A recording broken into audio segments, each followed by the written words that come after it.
Fala pessoal, tudo bem? Felipe aqui mais uma vez para nós estudarmos a lição, não é? Dessa vez a lição 2, que vem falando sobre a origem e a natureza da Bíblia. Pega a sua Bíblia, pega a sua lição e vamos estudar juntos.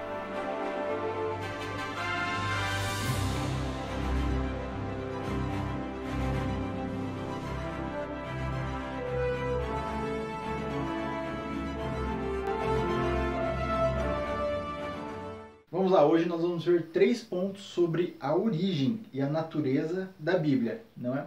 Essa concepção da origem e da sua natureza ela é muito importante para nós entendermos um pouco mais sobre como que funciona toda a questão da Bíblia, a sua explicação, não é? E a nossa fé. A nossa fé ela é muito fundamentada nisso. Nós que acreditamos na Bíblia como um manual de fé, como um manual do ser humano aqui nesse mundo. Então vamos estudar junto? O primeiro ponto é sobre os autores da Bíblia e a sua influência. A Bíblia ela foi escrita por diversos autores. Temos Moisés, temos Davi com seus salmos maravilhosos, Paulo, Pedro, Lucas, médicos, reis, profetas, pescadores, cobradores de impostos. Diversas pessoas das mais diferentes classes, dos mais diferentes períodos, não é? Afinal, a Bíblia ela foi escrita mais ou menos em um período de 1500 anos. Então os costumes foram mudando muito durante todo esse período. Porém, uma coisa sempre foi a mesma. O Espírito Santo intercedendo na mensagem. O Espírito Santo sendo a inspiração desses autores. É interessante você ver como, por exemplo, os evangelhos, não é? Os evangelhos, 4 evangelhos diferentes, por 4 pessoas diferentes, com visões diferentes e para um público-alvo diferente. Judeus, gentios. Mas o que nós conseguimos ver nos 4 evangelhos é a unidade bíblica, que só pode ser conseguida pelo Espírito Santo de Deus. 2 Pedro, capítulo 1, o verso 21, fala assim: homens santos falaram da parte de Deus, movidos pelo Espírito Santo. Que maravilha, não é? Sabermos que temos um Espírito Santo que moveu homens para trazer uma mensagem que continua até os nossos tempos. O segundo ponto que nós vamos estudar aqui nessa lição é sobre por que a Bíblia foi escrita, não é?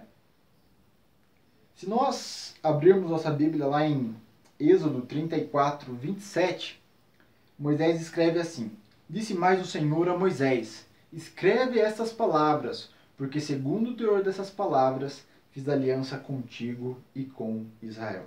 Nós vemos aqui que a ordem de escrever a palavra de Deus, as santas escrituras, não é? Veio do próprio Deus.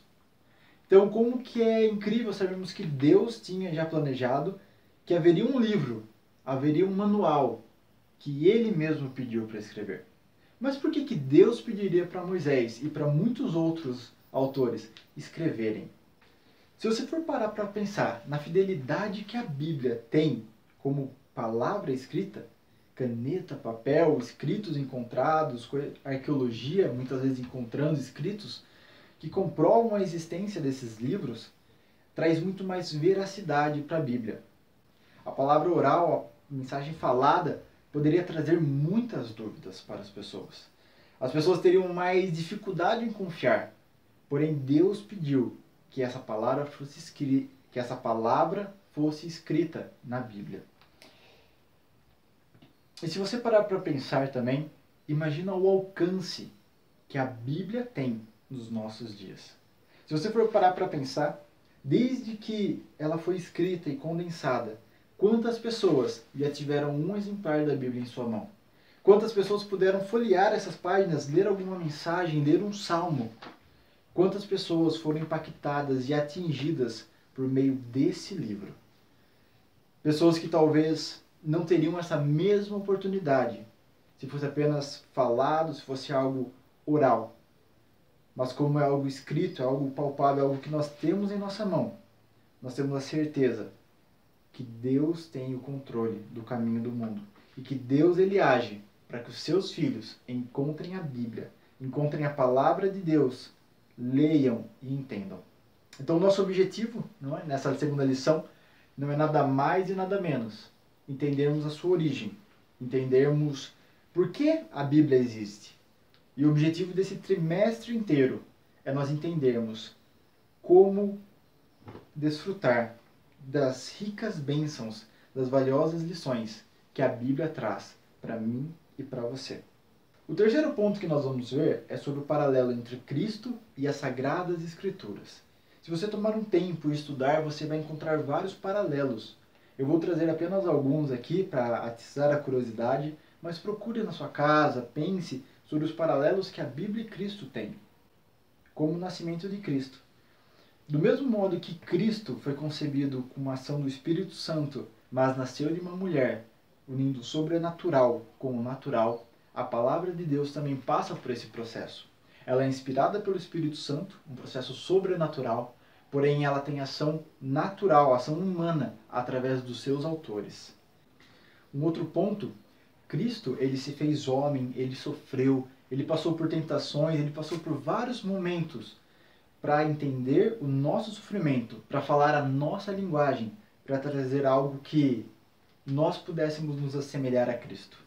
E a palavra de Deus veio com o mesmo propósito, trazer Deus em sua perfeição, de uma maneira que o homem, que eu e você, possamos compreender de maneira integral. Essa é a maravilha do Evangelho. Essa é a maravilha da Bíblia. Uma palavra que eu e você consigamos ler e entender, usando única e exclusivamente a Bíblia como fonte, como pesquisa e como certeza da nossa salvação. Ellen White escreve assim no seu livro O Grande Conflito, página 8.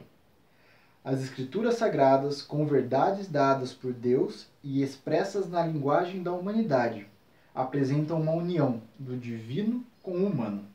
União semelhante existiu na natureza de Cristo, que era o Filho de Deus e Filho do homem. Pode-se dizer da Bíblia o que foi dito sobre Cristo. O Verbo se fez carne e habitou entre nós. João 1,14. Como é incrível, não é? Sabemos que Deus se preocupou tanto comigo e com você, com cada pessoa que já viveu nesse planeta, com cada pessoa que já segurou a Bíblia em suas mãos. Ele se preocupou para que nós obtivéssemos a verdade. Ele se preocupou para que fôssemos sábios e encontrássemos em sua palavra consolo, estudo, arrependimento, salvação. Ele se preocupou em deixar um livro para que nós tivéssemos uma chance de, ainda no nosso tempo, com toda a separação que o pecado faz entre nós, mas que nós tivéssemos uma chance de ouvir a sua palavra, palavra redentora, palavra de fé, palavra de esperança. Que você possa continuar estudando a Bíblia, que você possa continuar estudando a lição, entendendo um pouco mais sobre esse maravilhoso plano de Cristo para nós. E que você possa, meu querido, aceitar esse sacrifício maravilhoso que a Bíblia nos traz. Esse sacrifício de cruz.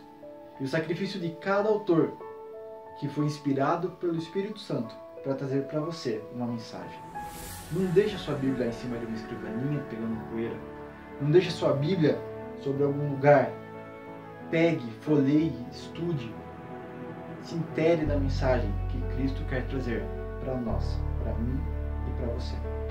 Um grande abraço e fique com Deus.